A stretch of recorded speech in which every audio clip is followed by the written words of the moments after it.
Life is beautiful এবং আপনাদের সাথে আছে আমি ডক্টর ত্রিনা ইসলাম,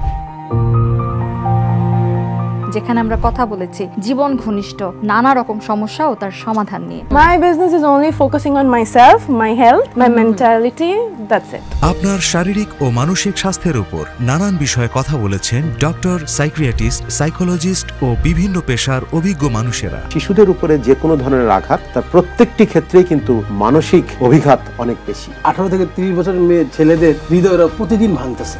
কোনো সুন্দরী মেয়ে দেখলে আমার হার্ট বেশি ধুক ধুক ধুক করতে থাকে। এমন একটা রোগ নিয়ে আমি কাজ করি, আমাকেও শুনতে হয় আমি পাগলের ডাক্তার। ফিজিক্যাল হেলথ নিয়ে আমরা আসলে যতটা চিন্তা করি, মেন্টাল হেলথ নিয়ে অতটা চিন্তা করি না। আমি তো হৃদয়ের ডাক্তার, তো হৃদয় নিয়ে আমার কারবার। তো হৃদয়কে ঠিক রাখার জন্য তো গানের খুব বেশি প্রয়োজন আছে। প্রত্যেকটা ধূসর মেঘের পেছনে একটা বিদ্যুতের চমক বা আলো রেখা থাকে। হোপলেস হলে হবে না, নেভার গিভ আপ। ডক্টর ত্রিনার উপস্থাপনায় ও ওয়াহিদুল ইসলাম শুভ্রর পরিচালনায় লাইফ ইজ বিউটিফুল